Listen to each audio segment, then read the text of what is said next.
Welcome to Tutorial 3, Neural Network Modularity. A little bit about me. My name is Reja.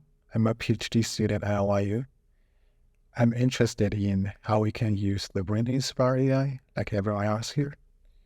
And my PhD research focuses on the inductive biases of neural networks, which is the topic for this tutorial.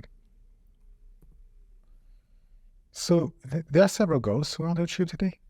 First, we want to build reinforcement learning or RL agents with different neural architectures for spatial navigation tasks.